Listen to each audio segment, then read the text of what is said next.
Muy buenos días y feliz fiesta de Nuestra Señora de Guadalupe. Hoy la iglesia está celebrando una de las apariciones marianas, la de la Virgen de Guadalupe. Ahora, veamos un poco primero el Evangelio, porque creo que a la luz del Evangelio, a la luz de la Sagrada Escritura, vamos a poder disfrutar y entender mucho mejor lo que sucedió en las apariciones de la Virgen de Guadalupe. El Evangelio nos narra cuando María va a visitar a su prima Santa Isabel. ¿Recuerdas ese momento? Cuando María saluda a Isabel, Isabel queda llena del Espíritu Santo y hasta el hijo que llevaba en el vientre brinca de gozo con solo oír el saludo de María. Claro, no es algo que nos deba de sorprender mucho si el mismo ángel cuando saluda a María la llama la llena de gracia, la llena del Espíritu Santo. ¿Recuerdas, por ejemplo, cuando José dudaba tomar a María en su casa? ¿Y qué es lo que el ángel le dice a José? No tengas miedo, que lo que le ha sucedido a ella es obra del Espíritu Santo. ¿Qué no decir de María, la madre de Jesús? ¿Qué no decir de esa mujer que como una fiel israelita estaba guardando la promesa y en ella se hizo realidad? Aquellas profecías de antiguo que decían, mirad que la Virgen va a concebir y va a dar a luz a un hijo. Bueno, la misma imagen, pudiéramos nosotros decir así, de María en la Sagrada Escritura, ya nos está hablando de que Dios no abandona a su pueblo, de que Dios es fiel a sus promesas y cuida de todos sus hijos. Ahora, el Evangelio, la buena noticia del Evangelio, no era solamente para hombres de una sola raza, como lo era en el Antiguo Testamento.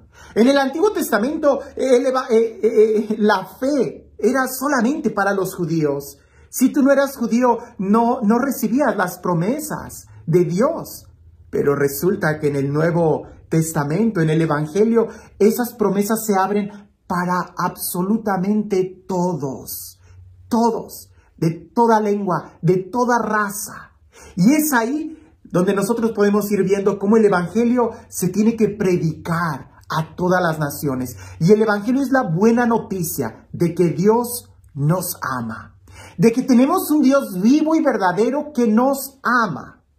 Ahora me vas a decir, bueno, padre, sí, pero háblenos de la Virgen de Guadalupe. ¿Qué es lo que sucedió? Hablar de la Virgen de Guadalupe es precisamente hablar de una forma de evangelización única y particular, de una manera de evangelización completamente efectiva y, pudiéramos decir, hasta un modelo para nuestros días aún sobre cómo evangelizar.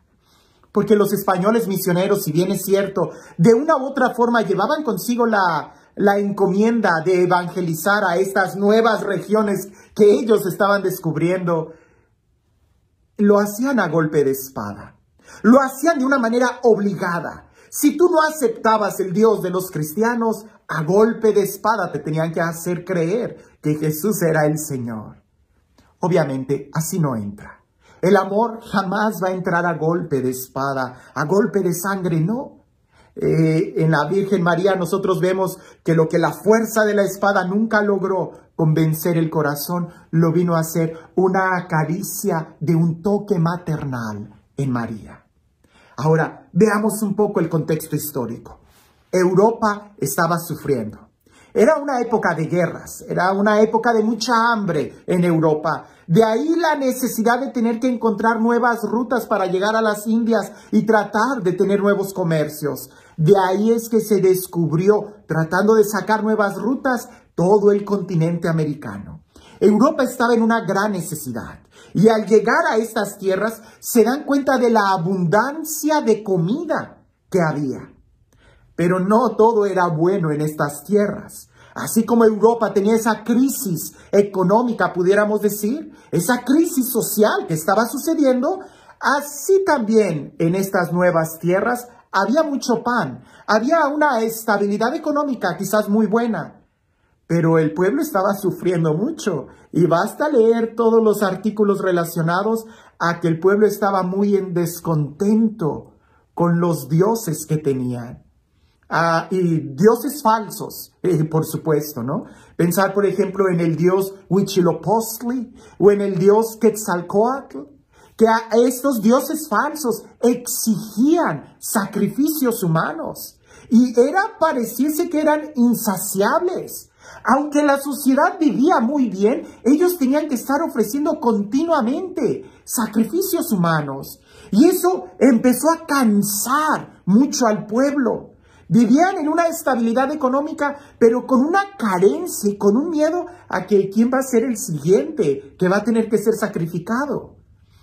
Es ahí donde cuando ellos escuchan el Dios que los españoles les trae, por un lado es un Dios de esperanza, por un lado sí, suscita en muy pocos de ellos el amor y el querer conocer a ese Dios libertador, a ese Dios que perdona, a ese Dios que en lugar de quitar la vida, les da la vida. Pero por otro lado no entendían cómo ellos se afanaban tanto en cosas materiales, porque ahí fue donde junto con la evangelización también los españoles empezaban a hacer un saqueo tremendo de todas las riquezas naturales que tenían estas tierras. Entonces, ¿cómo poder creer al evangelizador que les está hablando de Dios y al mismo tiempo les está robando sus bienes? ¿Cómo poder creer de ese Dios que ama y perdona, que cuando no le sirves te cae la espada? Entonces, los indígenas estaban también sufriendo y estaban en un gran descontento. Por un lado, por sus propios dioses, por sus propias raíces, que esa cultura ya los estaba oprimiendo.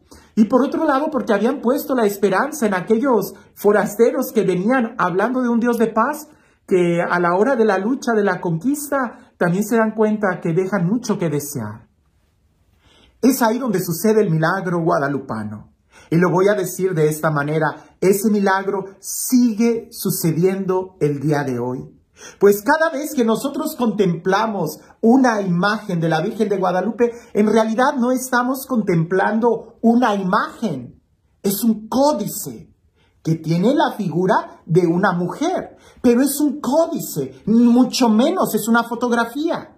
Cuando yo me refiero a códice, es que los indígenas, los náhuatl, cuando ellos lo ven, ellos entienden lo que la imagen les está diciendo.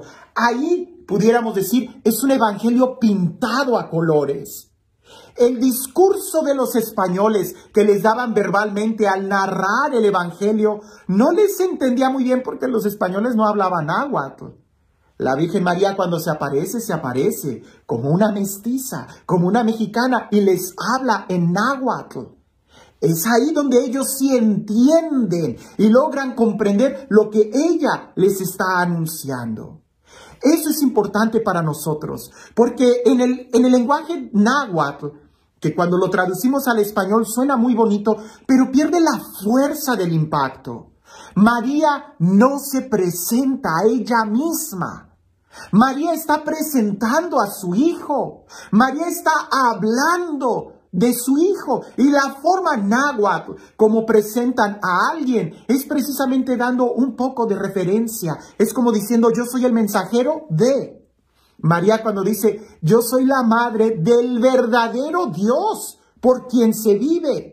Entendamos bien esto. María no se está presentando a ella misma. Ella está evangelizando. Ella viene a presentar a su hijo. Y por ahí algunos dicen que la mujer vestida de sol no está en realidad vestida de sol. Está vestida de un manto con estrellas, pero el sol está atrás de ella.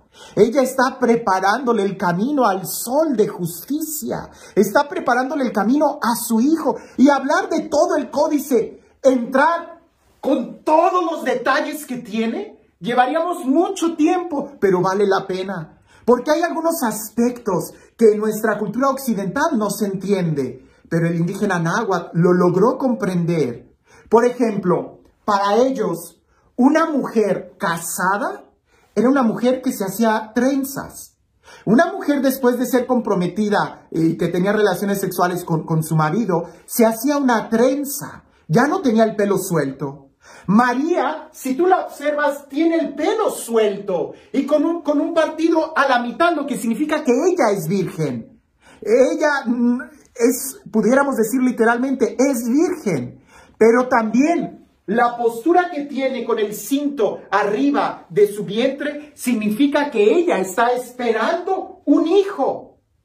Esa es la mejor anunciación del Evangelio, pudiéramos decir, el mejor anuncio del Evangelio. La madre tierna que viene a hablar, la madre que trae un mensaje de esperanza, un mensaje de vida, la mujer que va a dar vida, no que la va a tomar, sino que da vida como madre, pero también ella de una manera particular con el mensaje que trae. Otro aspecto importante que pudiéramos ver son el juego de las manos. En una mano, la mano es redondeada, muy de indígena. La otra mano es una mano estilizada, muy alargada, muy española. María está juntando las dos culturas.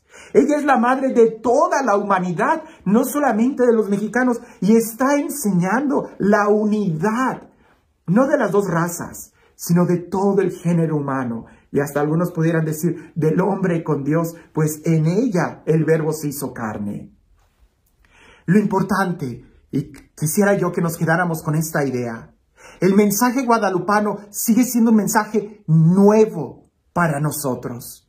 Porque ella al presentarse como la madre del verdadero Dios por quien se vive, está hablando de Jesús. Ella no es Dios, ella es la madre del verdadero Dios por quien se vive y por quien vivimos nosotros. ¿A quién le damos? ¿Quién ha salvado nuestra vida? Jesús.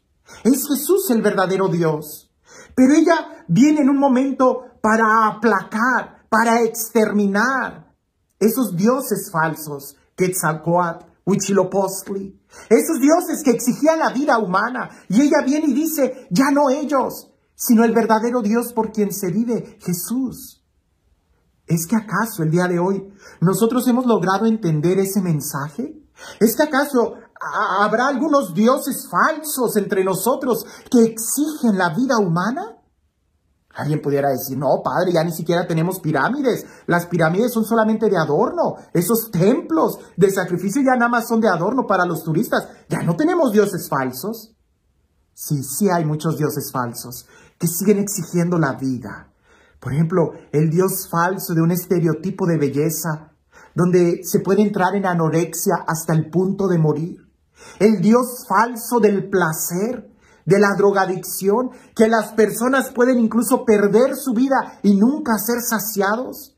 El dios falso del poder, que buscan cada vez dominar más y explotar más al pueblo. El dios de la codicia, el dios de los narcotraficantes que te pide matar gente hasta que no encuentras esa saciedad en la codicia humana. Son dioses falsos. Son dioses que no dan vida. Son dioses que no sacian. Son dioses que lo único que hacen es quitarte la vida. María, con el toque maternal del amor, está presentando al verdadero Dios por quien se vive. Contemplar a María es contemplar el Evangelio que sigue acercándose a nosotros.